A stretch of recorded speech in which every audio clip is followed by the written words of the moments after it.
Hello and welcome to Tipsy Tolstoy, Russian literature for the inebriated. I'm Matt Gerasimovich, PhD student in Russian Lit, and soon to be an expert in Esperanto as my Esperanto-related library collection grows. Soon I will have amassed every book ever written. How much time are you spending reading those books you're collecting? Far too many times for me being in the middle of taking my qualifying exams. Hell yeah, brother. Mm-hmm. Well, I'm Cameron Lalana, and I've just ordered, not 2 days ago, a 75-pound serving and a 120-pound serving of protein powder and creatine, respectively. So I think my workout thing is spiraling out of control. During the pandemic, I think the first time Matt and I talked after like a year, I told him I was just getting into CrossFit, and he said, "This is the Cameron content I'm here for." And I feel like I'm eternally regressing back to the same things over and over again. But hey, isn't that what life's all about? Isn't that what Tolstoy would have you believe? Yeah, I feel like Tolstoy is all about telling you, is all about repeating things that you don't want to hear. He would fit in with the CrossFit crowd. Not doing CrossFit this time, to be clear. I got out of that. I'm doing normal now this time. Just fit. Just fit. But anyhow. This is a podcast where me and my good pal Cameron get to unwind from our week with some Russian literature and a drink or two. Today, we're going to be talking about epilogues. You got them. Everyone's got them. Tolstoy's got them. We got two of them here today. Some of them are better than others. Right. I think. Tolstoy's really stretching the idea of an epilogue, where normally it's, okay, here's what happens after the story. And he said, wait, I know you want to know about the characters, but I have some more thoughts about history, and that's its own epilogue. Well, it's okay. If you don't care about what Tolstoy has to say, you can just read the part about the characters you liked, and you probably got the gist from the rest of the book, I'll be honest. Right, yeah. Anyway, but after investing all this time reading War and Peace, you probably want to make sure you're getting the most out of your reading, and especially if you're going to be reading Epilogue number 2, which is really its own beast. It could be like its own pamphlet.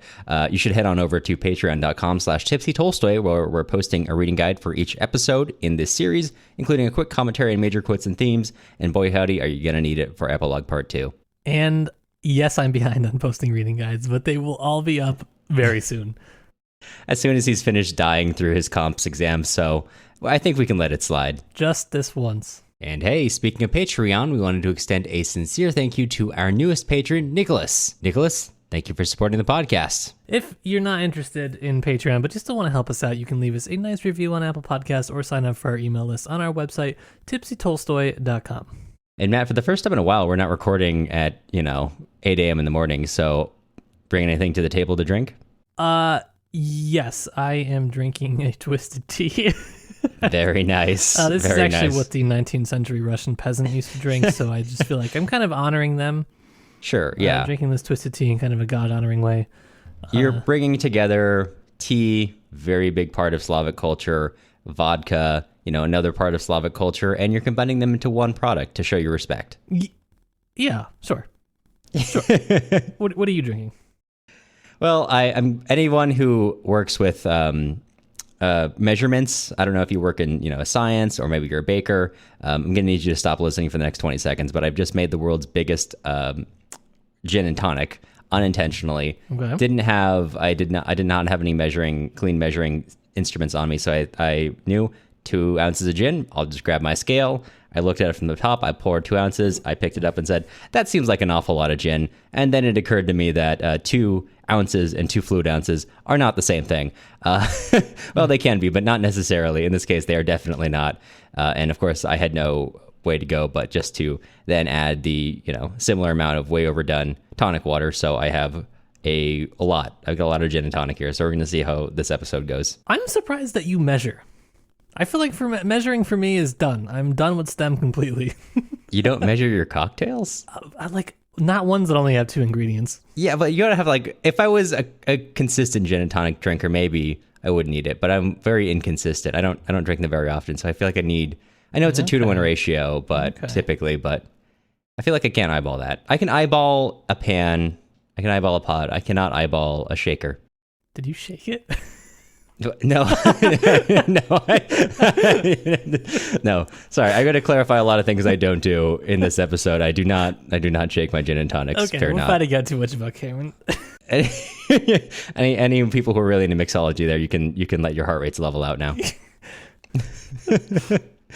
Well, okay, so let's talk epilogues. Finally.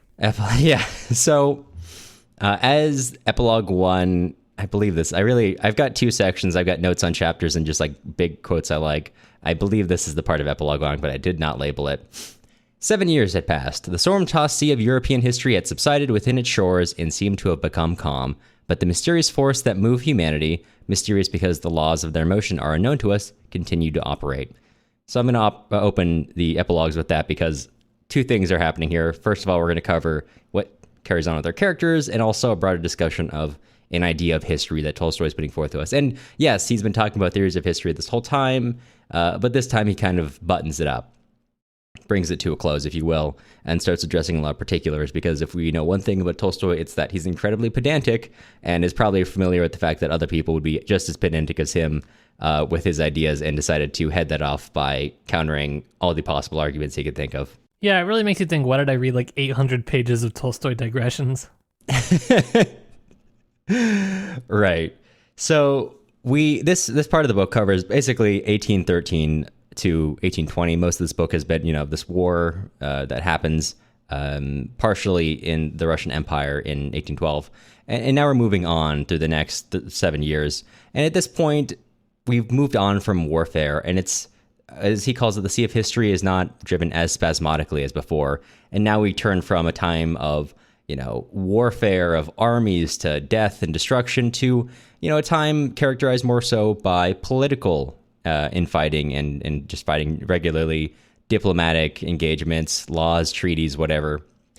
And he goes on a tangent here, criticizing historians who look back and cast judgment on rulers, saying, they should have done this and that. And he says, well, if they knew what to do all the time, then why would the possibility of free will doesn't exist. It would mean all history, goes along a certain line.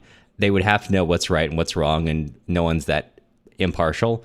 Secondarily, if someone knew what was right and what was wrong all the time, then, hey, what's the point of humanity? What's the point of life? Because we would just go around doing the right thing all the time, which might have some advantages, but I don't think he explicitly makes this argument, but the idea that we can do wrong things, can do bad things, can be individuals and fail is inherent to an idea of, humanity. It is essentially Notes from Underground. I didn't want to explicitly draw the line to Dostoevsky, but yeah, that's kind of there for me at least. They're different, but there are some similarities for sure. Right. He then goes into talking more about, he loves to criticize historians. In this point, he criticized historians for saying basically, if we accept that great men, great individuals, great people lead forth humanity to the attainment of certain ends, then history can only be explained with the conceptions of with the conceptions of chance and genius. Genius is when genius is when someone grabs on a chance, as history would have you believe. And so he goes on to talk more about the rise of Napoleon with this conception. And he says these things are used because people really don't understand. It's used in place of understanding. He says the words chance and genius do not denote any really existing thing and therefore cannot be defined. They really only denote a certain stage of understanding of phenomena. I do not know why a certain event occurs. I think that I cannot know it, so I do not try to know it, and I talk about chance. I see a force producing effects beyond the scope of ordinary human agencies. I do not understand why this occurs, and I talk of genius. And he uses that basic idea to explain Napoleon, for whom, he says, who is Napoleon?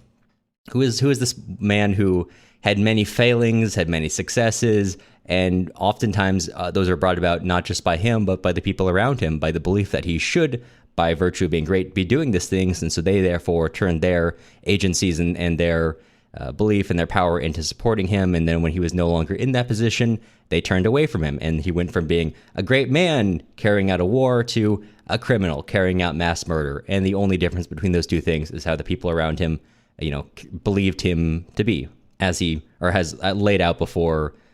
Greatness excuses, as he argues, greatness for many excuses any possible crime and turns it almost into virtue. As he also says here, these men who commit crimes, especially their leader, assure themselves that these crimes are admirable. This is glory. It resembles Caesar and Alexander the Great, and therefore it is good. And it carries on for a while about in Napoleon, Laws of History, and he eventually comes to talking about bees, which sounds weird, but he talks about looking for a meaning of history. I like looking at the purpose of a bee, in that if you ask a layperson, if you ask, I do not remember what the word is for someone who studies bees, someone who's like a scientist, if you ask... Thank you. If you ask like various people who have got different perspectives on it, a chef, whatever, they're going to give you a bunch of different perspectives. And he says, none of these are necessarily wrong, but, none of them are the purpose of a bee. And he says, and so too, looking at humans, the way humans act, the higher human intellect rises in the discovery of these purposes, the more obvious it becomes that the ultimate purpose is beyond our comprehension. So, right, like we at this point in our stage of development of intellect of whatever, from our individual perspectives, cannot really truly understand history itself. And we'll come back to that idea. Yeah, you know nothing and you never get to know anything. Right. Just like the bee buzzing along. So in 1813, this is, so much has happened to the Rostov family that after all this stress, all this pressure, Count Rostov, too, takes ill and dies. Shortly after Natasha marries Pierre. Also, I should have loaded that. Natasha marries Pierre, like not too long after the end of part 4 of book 4. So he holds on just long enough to organize that, and then he dies. And Nikolai comes on quickly after hearing news of his father's death. And as he tries to organize things in his father's wake, his father was solely responsible for all of their finances. He realizes, wow, the old man did not let on how bad our estate is. They are in such deep debt that he has to sell the estate. He's got to take a government job. He sells a lot of stuff. No, not a job. Yeah, I know. The worst thing you could possibly have, a job in Moscow instead of, in a Hussar regiment off in the vaunted plains. And even with all that, he only manages to cover half of their debts. And he's facing prison. So he basically does nothing but staying home, taking care of the small house. His mother, the Countess, and Sonia now live in and otherwise works. And they do their best to basically cover their financial straits, like their dire straits their finances in are from his mother and from the people around them, especially his friends. But everyone has pretty much figured out, they're not doing so hot. And Tolstoy notes that Nikolai, first of all, is acting like a major dick to Sonia. And then secondarily, he almost seems to revel or relish in this gloomy mood that he's perpetually in now, as if it's what allows him to, maintain this position of hardship, relative hardship. Obviously still living in a house, still has food on the table, still has servants, but he could go to jail if he doesn't pay his debts. So could be worse, could be better. In the middle of all this, Marya comes to Moscow at the beginning of winter and decides to go see him, and he completely rebuffs her. He treats her very coldly, and she takes off thinking, whatever, that's my fault. I shouldn't have called them first. I really should have waited. That was kind of improper of me. And later on, a few months down the line, Nikolai goes to see her, and they have this really awkward conversation. Very much these two people who at one point kind of thought, hey, maybe we are in love, maybe we should get married, are now sitting there literally talking about the weather. 4 hours. And before Nikolai gets to leave, Madame Bourrienne, who's still there somehow, takes off, and they finally have a moment of a heart-to-heart. It's a very awkward conversation, but in that very awkwardness, Marya sees the person who she had fallen in love with so long ago, and and seeing that, it's noted that what was remote, this idea of a marriage, of romance, becomes not only not remote, not far away, but possible, inevitable, and very near. And within a few months, they're married. And they move back to the Bald Hills, to the Bolkonsky estate. And Nikolai spends the next 7 years working on their finances, and he manages to not only repair things, but actually turn everything around and start doing quite well. One of his major pleasures in life, oh, baby, you know it, it's farming. Oh, it's farming. Yeah. Does he have opinions about farming? He does have opinions about farming, and he especially has opinions about how peasants and their relationship to farming should be. Interesting. I know you would never see that coming from a character in one of Tolstoy's books, but... Does he have opinions particularly related to foreign methods of agricultural production? Right, yeah. No, he does not care about any of those. He cares about 5 things. He cares about the oxygen in the air, manure, special plows, and nitrogen in the soil. But most importantly, the things to which all those are subordinated to, the peasant. I love how everybody reading this was like, oh, great, I'll finally figure out who got together. And Tolstoy was like, agricultural production, come on. I know this whole time we've been having a will they, won't they with Nikolai and Sonia and the Nikolai and Maria and that whole thing. But I know what we're really waiting for is, when do we get around to who has the first real engagement with farming? I know Pierre tried, but he was bad at it, so it doesn't really count. Yeah, we'll talk about this more later, but I got such a laugh out of it. Right. Yeah, the only thing you need to know about Nikolai is that he's really good at it. He's I want to say manager, because that's kind of what he does. I feel like his role is almost of a manager, but he owns them. He does own these serfs. These are people who he has bought with money, but he does his best to understand them. And by doing so, really manages to work with them rather than command them from above, and they feel that he kind of understands them, and they have a pretty positive relationship overall. He's not an easygoing person. In fact, he can be quite harsh, but I guess the thing the book notes is that he's never harsh and what's the word I'm looking for? Everyone understands when he's being harsh. His rules are consistent. He's not unfair. Right, he's not unfair. Maybe you could accuse him of his rules of being unfair, but his rules are what the rules are. He does not stray from them just because he likes someone. Rules are the rules.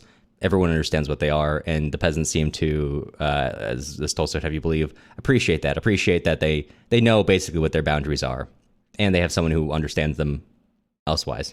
Also, Nikolai gives up beating his peasants. You may recognize that as his main method of solving problems in the past. Maria is not a big fan of it, and he, like a recovering alcoholic, occasionally beats them, comes to his wife and says, "Oh, I need to let you know I beat another peasant, but I'm not going to fall off the wagon again." And eventually he stops.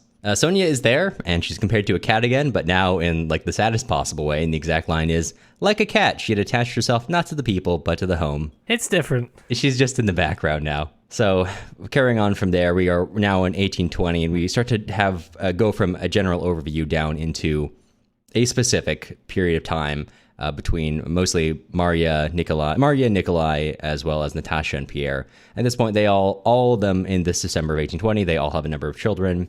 Pierre is returning from a 7-week trip in Petersburg, and I'm not going to go too much into the details of this, because really what happens here is just like a quiet night. Pierre returns. The children, many of them are happy. Andre's son is there. Andre really looks up to Pierre. Everyone really respects Pierre. He's become, I know we kind of talked about this last time, but he's really become like a well-liked, well-loved, genuinely respected person. He also really is only doing this because Natasha has made him a better person, and Tolstoy has a lot to say about the place of the family and how that improves people. And there's some interesting points in there, and also some pretty regressive points in there, and we'll talk about that. Sorry, yeah, you had something to say. This whole epilogue, part 1, is summarized by everyone's now in a family unit, everyone has kids, everyone's better for it. Yeah. Mm-hmm. Pretty much. Except Sonia. Except Sonia. Right. Yeah, so that's basically it. The things I really want to point out here are Natasha. Tolstoy really goes on how she has just given up, in his terms, at least in the way they did the translation terms it, any form of kind of seductiveness. She's like, she's given up dancing, she's given up singing, the fire of her light is out. But Tolstoy says he's better for it because she just has a family now.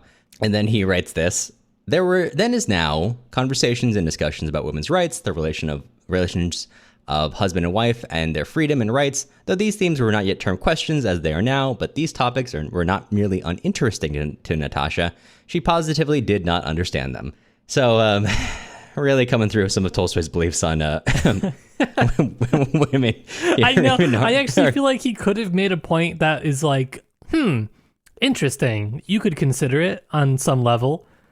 But I think for him, a lot of what I read is just... there's definitely some underlying resentment, to say the least. Well, yeah, because as he goes on for an entire chapter, he just says, well, Natasha, she was acting up because she didn't have a family and she wasn't a mother yet. And her mother knew that, but no one else did. But now she had a family. She never went outside. She just tended to her family. And now she was just like, that was her whole life. But also, it was what she needed.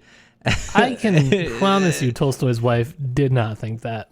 We don't need any evidence for this, but we can guarantee you this, that this was a Tolstoy only thought. No, I know. My evidence is for a long time after they tried to get married, she kept trying to go on a trip to see like friends and family, but Tolstoy perpetually kept her pregnant so that she could not leave the estate. Yeah.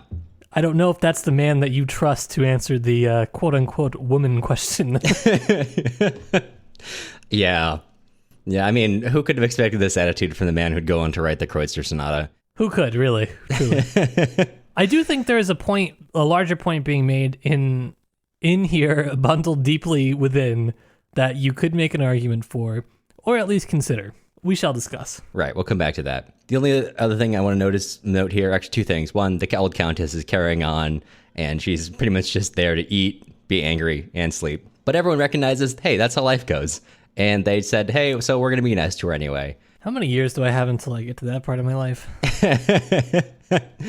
Right. So from there, they all have a conversation, the whole group. Eventually, most of the women leave to go tend to the children, and Pierre, Nikolai, and Denisov is also there, talk in Pierre's study. And essentially what happens is, as you may or may not know, War and Peace was originally supposed to be about the Decemberist revolt that comes, I think was it the 40s? 1825. 1820, it's way off. 1825. So a couple years onward from now. But timeline, not great. Anyway, so it was originally supposed to be about the Decemberist revolt. But as Tolstoy did more and more research, it turned into a novel about, War and Peace, also through some of the rewrites. So what is happening here is a conversation where Pierre advocates for, everything in the capital is going wrong. And he goes back to his old ways of saying, we need a secret society, but it doesn't have to be secret. Just people of who he terms true conservatives who must protect the people and the government from, a coming collapse, essentially. Everything is going to ruin, so we need to find what he terms a union of good people to, counteract the union of vicious people. And Nikolai takes pretty big offense at this, at the idea that the government is not acting as it should, and says we should follow it no matter what. And, if the Arakcheyev and the people that you are, saying we need to protect society from were to ask me to lead a squadron against you, I would.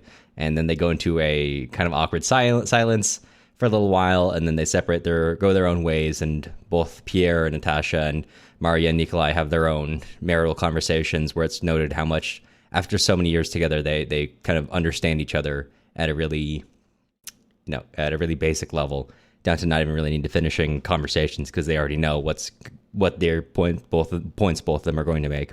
So that ends part one. In epilogue two, I'm not going to. I don't want to go over this as an overview because it's basically just it's an argumentation, and I want to take it as its own thing without covering beginning to end, because I don't think you need to go over every individual argument. Let's just go. I think we can just kind of cover the outcomes and history bad. Right, history bad, but it could be good.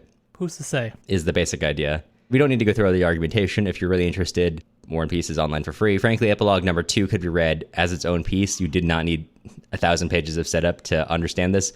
And it's mostly just him making a pretty basic argument and then spending the entire epilogue heading off possible counter arguments. So, all right. In terms of the story, there's a couple things to cover. Anywhere you want to start. So there's a few different theories on the order in which you should view the Star Wars films. And I think the one I was thinking about, the Machete order, maybe. Okay, elaborate. I can't remember. There was several different schools of thought on which way you should view the Star Wars films and how that changes kind of the meaning of the story and how you can best preserve the sort of main storyline as you watch them through. For Tolstoy, I almost feel like you could read the second epilogue before reading the actual novel. And maybe it would be like a good primer for what you're about to get into. I'd believe that. That was just a random thought I had while reading it. I was like, okay, this could have been just a separate thing, or I don't know. Sure. Yeah, it is just a piece of argumentation. I think it's interesting. I don't hold to all of it. I think it's an interesting view. I don't know if you want to, before we get into the rest of the story, I don't know if you want to cover what the argument is. We've been talking around it a lot.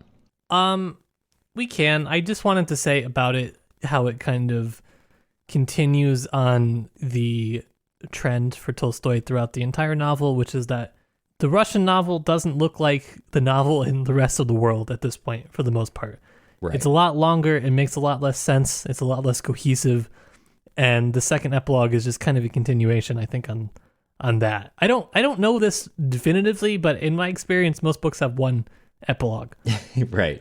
Maybe it has some chapters, but to just do like a second epilogue to me seems sort of like not exactly a genre transgression, but it's definitely out of the ordinary, I would think. And sure. The whole novel, like this whole thing that Tolstoy does when like he himself comes out from behind the narrator to do his like historical essays, that is a transgression of genre. And that is interesting and distinctive, I think, to the Russian novel.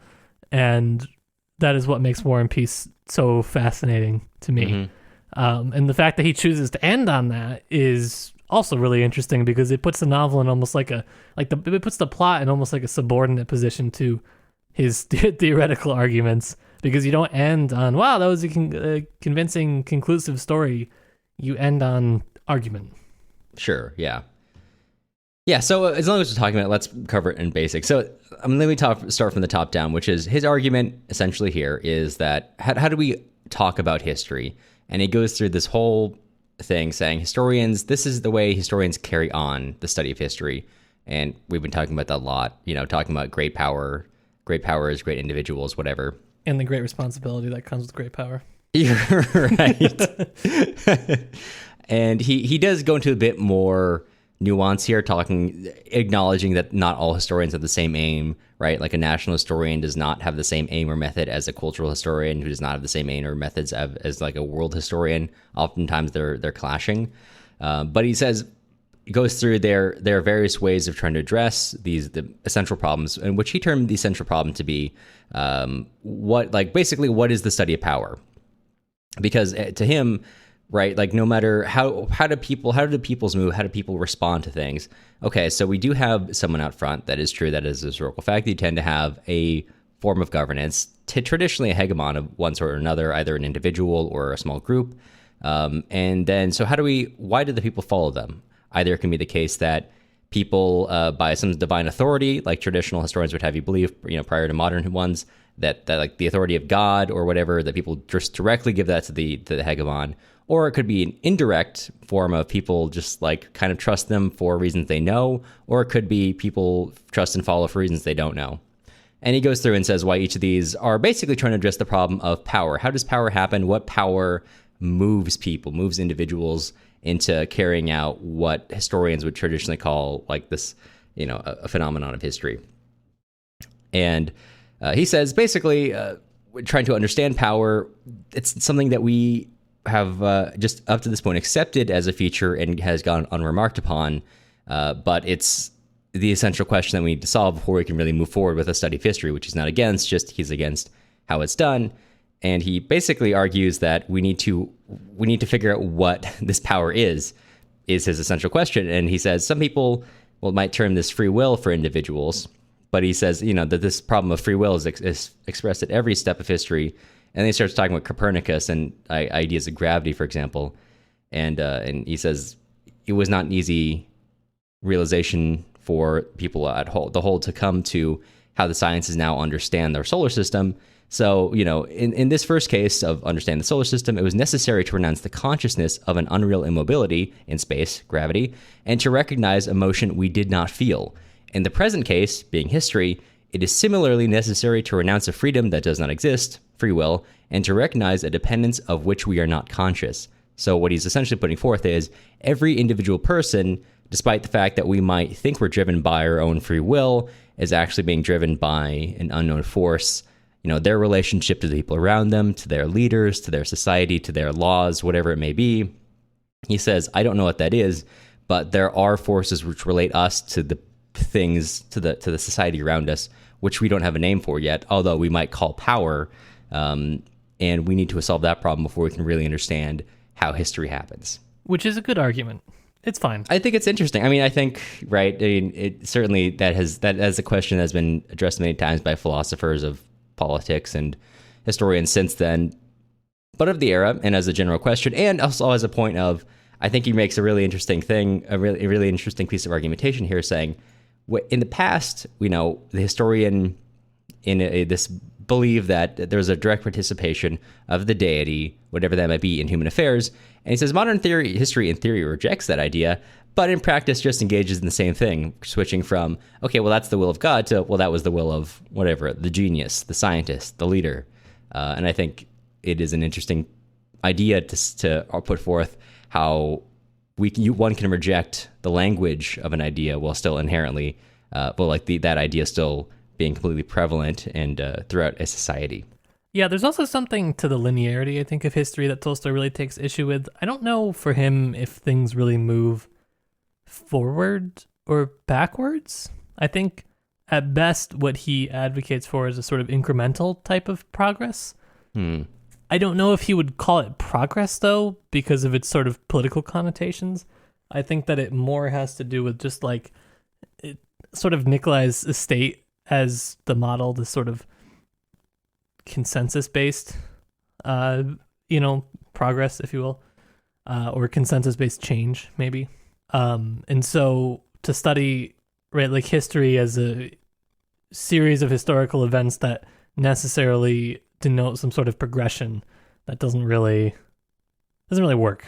In fact, he actually, I think, would say explicitly calls out this idea in that he says, historians kind of tend to assume that there's a goal which humanity is moving toward, and it's known to historians. And he says, it is assumed that the goal toward humanity is being led, that the goal which humanity is being led toward is known to historians. To one of them, this goal is the greatness of the Roman, the Spanish, or the French realm. To another, it is liberty, equality, and a certain kind of civilization in a small corner of the world called Europe. And he continually harps on this idea that, in this small corner and just this one place and just this northern part, that has the right, idea, that has the right form of liberty, equality, that has the right civilization, which therefore people are trying to move forward. And he doesn't, I would say, he doesn't directly say that's wrong, but he always uses it in a sort of tone of ridicule. Yeah, I think that this is the sort of point that you were just making, which is that it's not necessarily that the ideas as such are wrong and that he disagrees with them, but he definitely does disagree with the sort of sense that it is inevitable and that we absolutely must, right, just make progress for the sake of it. And this is definitely a common sentiment at the time he's writing. It's been brewing since this war, basically, and it obviously continues and intensifies afterwards. And as a side point, I also want to say he does call it my boy Edward Gibbon, who is a one of his own time's foremost biographers of the Roman Empire, which is fair. But I gotta say, Edward Gibbon wrote some hard lines. His final epilogue or epitaph for the Roman Empire is, I believe there never before has been such a civilization, and I hope for the happiness of mankind that there never is one again. Which, two things. One, incredibly hard epitaph for the Roman Empire. Two, shows that Edward Gibbon had definitely no knowledge of Chinese history, because Chinese history, I think, puts Roman history on scale of epic proportion to shame on almost every front. Mm-hmm. Mm-hmm. And now this is the Edward Gibbon podcast. I'm just saying, just talk to anyone who's I had too many historian friends in college. Anyone who's got a lot to say about Roman history, I don't know. They weren't very compelling. Everyone had a lot to say about Chinese history. They had stories to tell, let me tell you. Anywhomst. So let's talk about some characters. I want to talk about Nikolai because I think he's the most important. Let's talk about Nikolai. Let's talk about our friend Nikolai Levin Konstantin Rostov. Yes.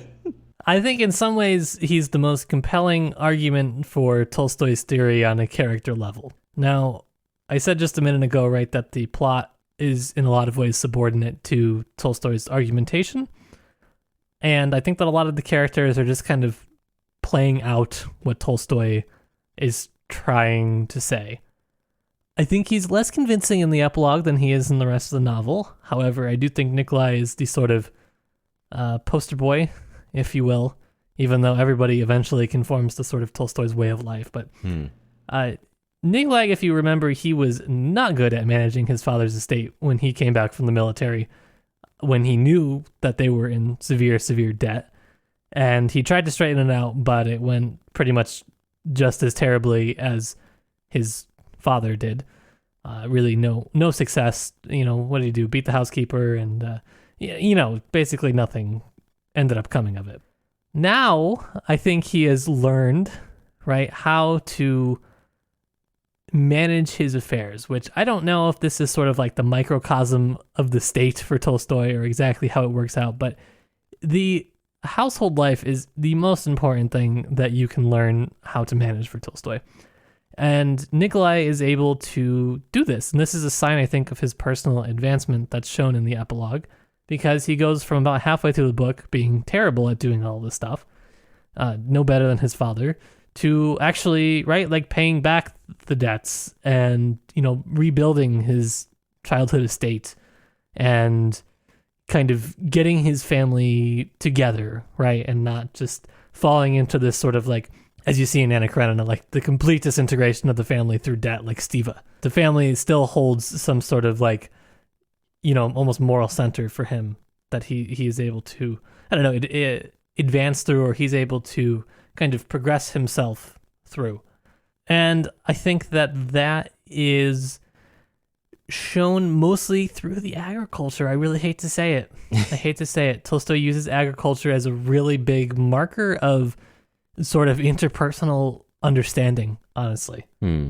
And he uses it in kind of this like Slavophile sort of way, which is like very interesting to me. This sort of, the Russian peasant is there's some extremely unique cultural factors that make them not able to understand or be able to use like Western technology, which is kind of ridiculous, but what he's saying is right. You can't just transplant like some foreign system onto your own, cultural system and expect it to work. And honestly, I think that is a lesson that many people have learned time and time again in the sort of international sphere. Yeah, I will say, just breaking in the middle, this is a point in War and Peace which is improved immensely by his reiteration and expansion of it in Anna Karenina. And yes. I'm going into more so, like, it's not that there's an inherent feature, but it's more so about, not giving people technologies that they don't understand, doesn't jive with, like, their culture, rather than, like, introducing things slowly in a way that they understand the importance of it. It's an argument, I think makes more sense in light of Anna Karenina, expanding on it in a much better way. Yeah, there's this sort of expansion and a lot longer. Those scenes, right, that people don't like, but that are, I think, important to the point. I mean, frankly, don't read. Yeah, quite frankly, people just don't tend to read those parts, but they are really important for this exact reason, which I think this is how Tolstoy marks like almost interpersonal understanding in the epilogue. The fact that Nikolai is able to, right, he works on this almost consensus-based series of change on his estate, and that's how he's able to move it forward. He's not imposing things that other people don't want or aren't able to work with. He's doing something that is, right, like within their means, within their cultural system of understanding, and the way that nobody feels he's unjust or unfair. And that is a big marker of personal progression for him. Mm-hmm. And you kind of just have to look past the surf beating to get there. Right. Which, I'm just telling you how I think you might be able to expand Tolstoy's theory. But yeah, there are some undoubtedly difficult parts. Right, yeah.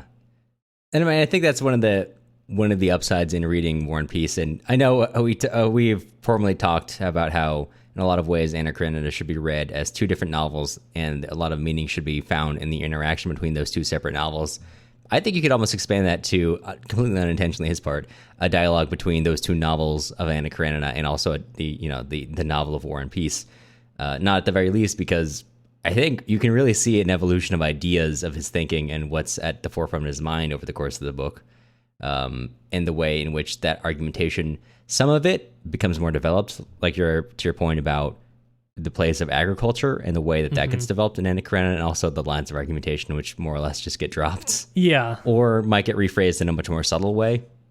Mm-hmm. Like the way that the sort of his critique of the morality of people like Helena evolves from pretty in your face in this book to much more subtle, in a sense, in Stiva's character. Sure. I don't think Steve is subtle, but yeah. It compared to him like writing an entire paragraph about why they're bad and just letting Stiva's own actions speak for themselves. Yeah.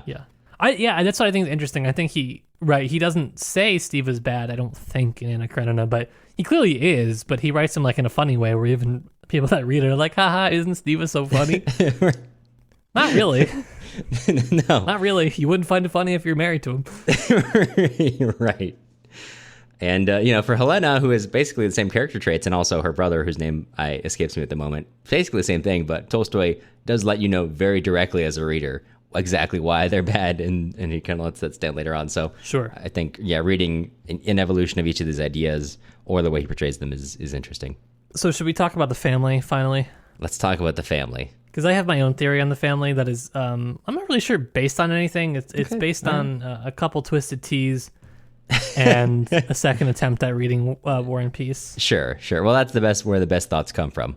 Yeah. So what I'm trying to really work out is like, I'm not trying to poke holes in Tolstoy's line of thinking because I think it's easier to do that than to try to expand it like either into the modern day or to really like flesh out what he was thinking. Because like obviously you could just say, I don't know, Tolstoy is a regressive woman hater and that he's not worth reading because of that. But I don't think that really does it, justice. I don't think anyone's saying that. I'm just, or anyone saying it seriously. But there are parts that are difficult to reconcile with Natasha's conclusion. However, I think the sort of interaction between history and this prosaic line of his novel is to sort of say, like, you're not going to be the great man of history because there is really no such thing, and anybody who thinks they are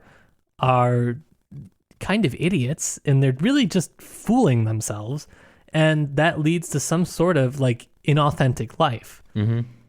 And so this is not a way that you should strive to live. What you should strive to do, right, is what he's saying is to immerse yourself in the sort of prosaic stuff, the minutia of life. And that's kind of what Nikolai does pretty much with running his estate, right? He's not trying to go out there and be the next military general for Russia. He's just trying to, sit at home and work his estate. And it's not easy. He, fights with everybody. And is, Tolstoy isn't saying this is just some perfect life that you're going to live. But that's the kind of model that he's setting out, is to find, right, that sort of happiness in the kind of normalness of life, to appreciate that aspect of it. And I think that's why the novel is so long, right? It's to like focus on those parts, which you could leave out of the novel because a lot of them are just, right, they're whatever. Why pay attention to them? But I think that's what Tolstoy is kind of drawing your eye to. And so for Natasha, I think the thing with the family is the family keeps you out of society life, which he doesn't like, and allows you to focus on just, right, whatever, the everyday stuff. I think it's interesting. Let me know what you think of this idea. But to your point about how, like, to claim yourself to be a leader is an unbelievably arrogant thing. Up to this point, I think his clowning on Rostopchin and Napoleon and all the others is pretty apparent that what he thinks of people who believe they have control over people. Mm-hmm. I wonder, as a counterpoint to that, Pierre, if you believe what he says, he's a pretty important person and he draws people together, not as I'm a leader of these men, but rather, simply, as Pierre says, I believe we need simple ideas. The greatest outcomes have these simple ideas. So if there is a group of vicious people who have sort of a union, we should therefore create a union of people who are not vicious, who are good people.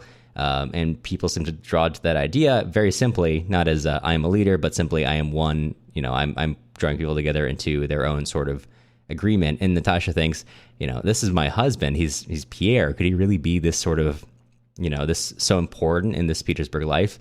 And I think you could read that cynically. That is a valid interpretation. But I'm almost wondering, to your point about, Tolstoy certainly doesn't take issue with the idea that leadership is possible. I think the example of Nikolai shows that he does to some degree believe that individuals can be leaders and improve those under their purview, but is in this way putting forth an alternative form of understanding that form of leadership, and two different forms. In the case of Nikolai, someone who's very clear in what his outcomes are and how he's going to achieve that, and does that in a specific way, or Pierre, who does that by not high, big aims or mysticism or whatever, but by putting forth simple ideas that are morally consistent with what he believes. Yeah, I guess it's right. It's not that you can't be a leader or anything like that. It's just you can't strive to do it. it has to almost be, it almost has to appear in front of you by circumstance in a lot of ways, which I think is like antithetical to this sort of revolutionary system that's cropping up. Mm-hmm. And it's like, yeah, it's kind of interesting because I do think it does fit in line with, again, some like Slavophile thinking in terms of like not just Slavophiles, but how Russians at this time in general would view like positions of power like the Tsar, which is not like this is our leader that's like pushing us forward, and it's different. It's almost like a burden. Like leadership is almost a burden because you have that responsibility. And the responsibility for others is a burden, and it should be looked upon as such. It should not be like this glorified position. You know what I mean? Mm-hmm. Right. And I think he's playing with that a little bit as well. And I think that that's something that's kind of weird for us in the West, at least, to have a very big culture of like leader glorification. Sure, yeah. The idea of viewing a leader as someone who's burdened is not something I would characterize as like an American thing, for instance. We compete like so hard. We spend so much money to be leaders, right? We don't push forth ideas that are organic within our communities. I mean, some people do, but you can just be outspent in the American fashion, baby. The good old American way. There's no problem that you can't spend your way out of if you've got the right connections. Have I talked enough? I don't know. I'm looking through my notes. I feel like we've covered the big points. I just feel like I've gotten, like, I feel like I have a feel for Tolstoy's right, like way of thinking. Like I can like reason my way through situations with it. Yeah. I'm not saying you should adhere to it. Neither would Tolstoy, I don't think, because I don't think it's supposed to be this sort of like theory as such. It's not supposed to be an all-encompassing system. Right. It kind of sort of is, but it's not supposed to be. Well, it's interesting. He comes up to just like the barrier. If you step a couple steps further, he could create a theory, but so much of what Tolstoy is all about is kind of avoiding that. And so you see him come up to the edge of so many ideas, in what is to be done on the edge of like, not even Marxist, just like vaguely socialist ideas, which of course, many others take his ideas and then do take that extra step, or, whatever else, like many different features we talked about through War and Peace, through Anna Karenina, through the other stuff covered of his. So many other belief systems which crop up not too long after he's writing are people who've taken that next step. But he comes up to these things because he's a pretty critical person, and he's someone who does take an eye towards the society and is willing to look at that and say, this is wrong, and maybe we should think about other ways of doing this. But he's never really a theoretician. He's a person who portrays these things and says, let's create a new form of thinking or whatever it may be, without ever really, like, to your point, he never creates a totalizing system of this is how we should therefore then understand the world. He always kind of stops at, I think we should be paying attention to these things. I think this may be a better way. I'm not going to, take that final step for you. Intentional or not, maybe it's just because he didn't want to create that system himself, or didn't feel like he had a right to some of our conversations. But I think it's interesting how often he comes very, very close to that. Yeah, it's like kind of hard to write a novel without an encompassing worldview, which is the point of a novel. And so that's why it's interesting. Yeah. Because he has a view which explains a lot of things, but the view is everything is individual, or supposed to be understood individually, separately. Right. Which is like, right, it's kind of like an anti-theory, but I don't know. It doesn't matter. You don't have to categorize it. I think that's the point. Right. Just live, laugh, love Tolstoy. Live, laugh, love Levin. I think we've covered the basics of what we want to talk about in this episode, but I do have to ask, we've been working on War and Peace for, today is May the 22nd. We've been working on this novel for nearly 6 months now, reading, reflecting, thinking. At this point, finishing up, is there any broad thoughts, anything you just want to say at this point? Any reflections, or just, well, I'm glad we're done? Yep, sure glad to be done. No, my broad thought is for our listeners, which is just, I hope that the series was interesting. I hope that you learned something that you didn't know. I hope that you understand now how to approach Tolstoy a little bit better, so that when you do your second read, or third read, or fourth read of War and Peace, you continue to find things that you didn't find your first time, because I know I did. Yeah, absolutely. I love that. It's good. What about you? What do you take away from this big thickie? I gotta say, I know talking about his theories of history can be a bit repetitive and can be a bit outdated. Certainly, there are many people who have addressed these same ideas since then, maybe even better than Tolstoy did.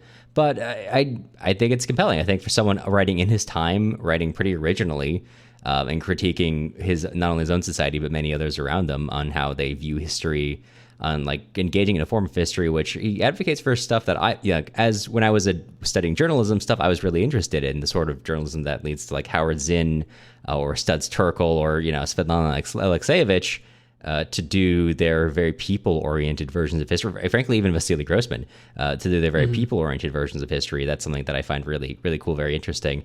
And also, it's one of the things that I kind of think about with older writers is, especially talking about Russian literature in a modern context, is talking about these writers in relation to empire. And I think you could say a lot about history, about Tolstoy and his relationship to empire, but I find it very compelling, his continued advocacy against, whatever you want to say about his morality, and certainly there's a lot to critique about it. I think it's pretty admirable for his era, his time, to say that, to excuse anything in the name of greatness.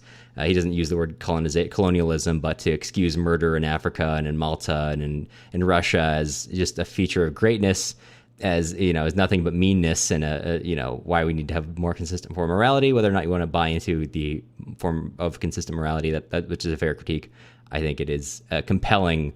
It's a compelling piece for someone who is a flawed person, but obviously had some pretty compelling moral arguments to make from his time and his period. That's why we still read him. Yeah. He never goes away. He maintains. Not everything ages well, but overall he maintains. He sure does. The dude abides in this case. Absolutely. Well, Cameron, I got to ask before we totally wrap on up from this series, on a scale from 1 to Yeltsin, how drunk are thou? I am, after the world's largest gin and tonic, I think I'm a good 5. How about you? Okay.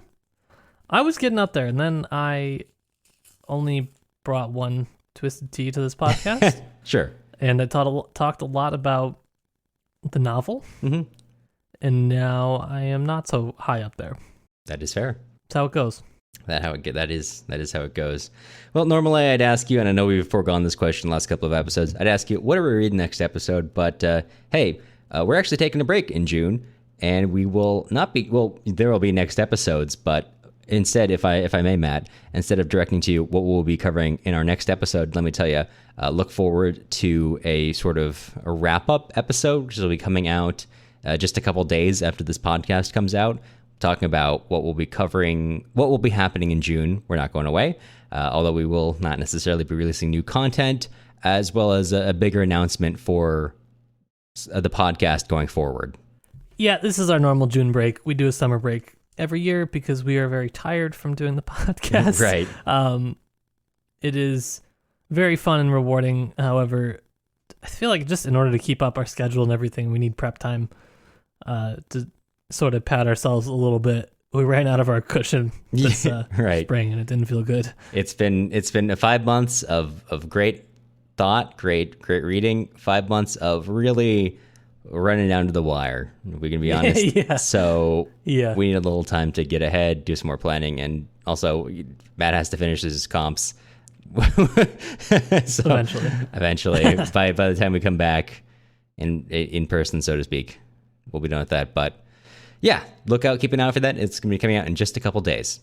And before we let you go, we wanted to extend a sincere thank you to all of our current patrons: Nicholas, Brenda, Nell Cool J, Christina, Marin, JG, Banana Karenina, Margarita, Yulia, Amanda, John, Natalie, Ben, James, Elizabeth, Shannon, Blake, Amanda, Maya, Packrob, Zachary, Austin, Isaac, Brett, Caitlin, Eli, Stephanie, Alex, Yitza, Mysterious Donor Dude, Elise, Allison, Brandon, Arini, Lou, Jesse, Paige, Daniel, Darren, Daniel once again, Janice, Anne, Madeline, and Jeff.